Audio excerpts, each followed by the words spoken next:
Hello guys, welcome to our channel. ఈ మధ్యన జరిగినటువంటి శాసనసభ ఎన్నికల్లో అత్యధిక సీట్లను సంపాదించి కాంగ్రెస్ పార్టీ గవర్నమెంట్ ఫామ్ చేసినది.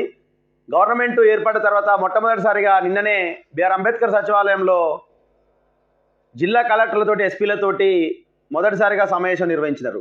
ఈ సమావేశం యొక్క ఉద్దేశం ఏంటంటే సచివాలయంలో ప్రజలకు సంబంధించి తీసుకున్నటువంటి ప్రతి నిర్ణయాన్ని, ప్రతి కార్యక్రమాన్ని, ప్రతి పథకాన్ని కూడా క్షేత్రస్థాయిలో అమలు చేసేటువంటి అధికారులు జిల్లా స్థాయి కలెక్టర్లు, ఎస్పీలు కాబట్టి దీన్ని పటిష్టంగా అమలు చేయాలని చెప్పేసి జిల్లా ఎస్పీలకు, కలెక్టర్లకు ఆదేశాలను జారీ చేయడం జరిగింది.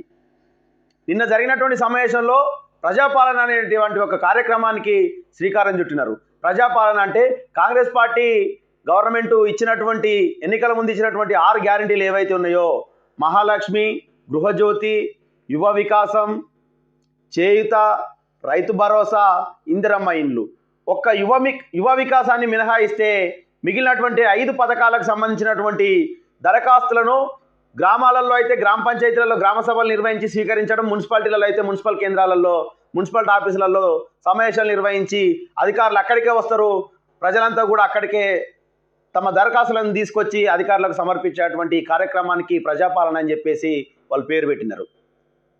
ఎవరైతే ఇండ్లు లేనటువంటి ప్రజలు ఉంటారో వాళ్ళందరూ కూడా ఇందిరమ్మ ఇండ్ల పథకానికి దరఖాస్తు చేసుకోవాల్సినటువంటి అవసరం ఉంటుంది.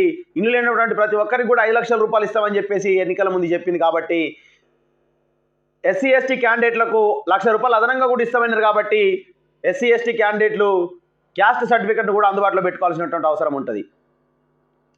గృహలక్ష్మి పథకం కింద ఎట్లయితే రేషన్ కార్డు పెళ్లి చేసుకున్నటువంటి అత్తగారింటికి పోయిన తర్వాత గృహలక్ష్మి కింద దరఖాస్తు చేసుకుంటే రేషన్ కార్డు కొత్తది లేకపోగా పాత రేషన్ కార్డునే పరిగణలోకి తీసుకొని గృహలక్ష్మి కింద ఎట్లయితే లబ్ధిదారులు ఎంపిక చేసినారో, ఇప్పుడు రేషన్ కార్డు లేకపోయినా కూడా పెళ్లి చేసుకున్నటువంటి కొత్త జంటలకు, అమ్మాయికైతే తల్లిగారింటి దగ్గర, అబ్బాయికైతే వాళ్ళ ఇంటి దగ్గర రేషన్ కార్డు ఉంటుంది. కాబట్టి ఆ రేషన్ కార్డులను సమర్పించినా కానీ ఇప్పుడు ఇందిరమ్మ ఇండ్ల పథకానికి దరఖాస్తు చేసుకోవాల్సినటువంటి అవసరం ఉంటుంది. రేషన్ కార్డు లేదని చెప్పేసి ఆ గందరగోళానికి గురికాల్సినటువంటి అవసరం లేదని చెప్పేసి కూడా అధికారులు చెప్తా ఉన్నారు.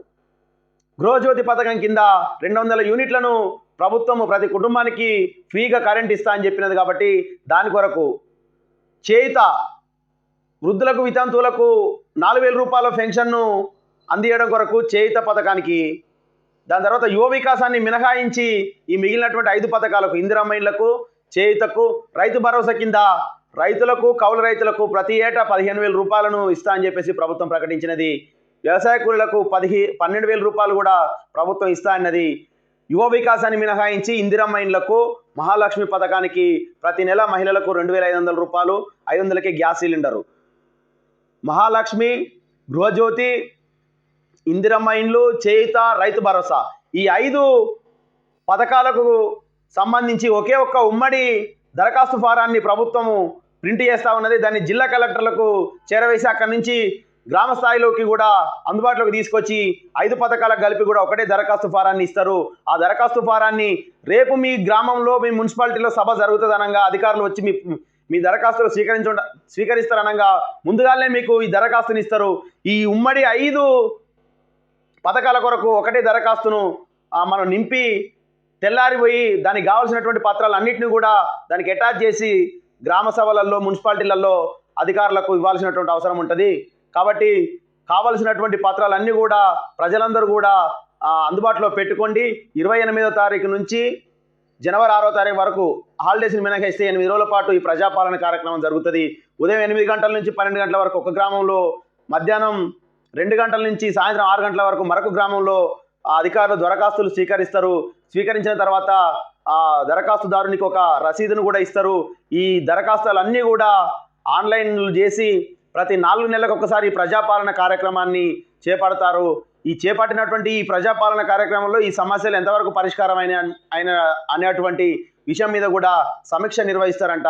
కాబట్టి ప్రత్యేకంగా మరో ముఖ్యమైన విషయం ఏంటంటే, తెలంగాణ ఉద్యమకారులకు 250 చదరపు గజాల స్థలాన్ని కూడా ప్రభుత్వం ఇస్తా అని చెప్పేసి ఎన్నికల ముందు కాంగ్రెస్ పార్టీ ప్రకటించినది. కాబట్టి ఎవరైతే తెలంగాణ ఉద్యమకారులు ఉంటారో వాళ్ళందరూ కూడా ప్రత్యేకమైనటువంటి ఒక దరఖాస్తు రాతపూర్వకంగా రాసుకొని ఆ ప్రజాపాలన కార్యక్రమంలో మీ గ్రామాలకు వచ్చేటువంటి అధికారులకు కూడా మీ మీద నమోదైనటువంటి కేసుల వివరాలతో మొదలుకొని మీరు కూడా ఒక దరఖాస్తు ఫారాన్ని కూడా సమర్పించండి అని చెప్పేసి అధికారులు చెప్తా ఉన్నారు. కాబట్టి తెలంగాణ ఉద్యమకారులు ఎవరైతే ఉన్నారో వాళ్ళు కూడా ఒక దరఖాస్తు ఫారాన్ని ప్రజాపాలన కార్యక్రమంలో మీ గ్రామాలకు వచ్చేటువంటి అధికారులకు ఇవ్వండి.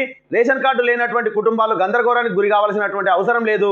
రేషన్ కార్డు లేదని చెప్పేసి ప్రభుత్వం ఇచ్చినటువంటి ఆ దరఖాస్తు ఫారాన్ని నింపిన తర్వాత మీరు రాతపూర్వకంగా మరొక దరఖాస్తును రాసి ఇవ్వండి. మాకు ఫలానా సమయంలో పెళ్లి అయినది, మాకు ఇంతమంది పిల్లలు ఉన్నారు, మాకు రేషన్ కార్డు లేదు అని చెప్పేసి రాలేదని చెప్పేసి మీరు ఆ ఒక పత్రాన్ని రాసి ఆ దరఖాస్తు ఫారంతో పాటు అందజేయండి. ఎటువంటి గందరగోళానికి గురికాల్సినటువంటి అవసరం లేదు. విడతల వారీగా 6 గ్యారెంటీ పథకాలను అమలు చేస్తారంట ప్రభుత్వము. క్షేత్రస్థాయిలో దీన్ని చివరి వరుసలో నిలబడ్డటువంటి ప్రతి లబ్ధిదారునికి ప్రభుత్వం నుంచి వచ్చేటువంటి ప్రతి పథకాన్ని అందించాలనేదే నిన్న జరిగినటువంటి కలెక్టర్ ఎస్పీల యొక్క ముఖ్య ఉద్దేశం. కాబట్టి ప్రతి ఒక్కరు కూడా ఈ ప్రజాపాలన కార్యక్రమంలో మీ దరఖాస్తులను సమర్పించుకోండి. ఈ ప్రజాపాలన కార్యక్రమం ముగిసిన తర్వాత గందరగోళానికి గురి కావాల్సిన అవసరం లేదు. ఎవరైతే మిస్ అయ్యి సమయం వెసులుబాటు కాక దరఖాస్తులు అధికారులకు సమర్పించుకోలేదో వాళ్ళు తర్వాత కూడా కలెక్టర్లకు మీ దరఖాస్తులను సమర్పించుకోవచ్చు. ఈ సమయం ముగిసిపోయింది, 8 రోజుల సమయం ముగిసిపోయిందని చెప్పేసి గందరగోళానికి గురి కాకుండా ప్రతి ఒక్కరు కూడా సమయం ఉన్నటువంటి వాళ్ళు ఇప్పుడు సమర్పించుకోండి. దాని తర్వాత సమయం లేనటువంటి వాళ్ళు ఈ కార్యక్రమం ముగిసిన తర్వాత జిల్లా కలెక్టర్లకు కూడా మీ వినతి పత్రాలు స్వీకరిస్తారంట. కాబట్టి ప్రతి ఒక్కరు కూడా ఈ అవకాశాన్ని సద్వినియోగం చేసుకోండి.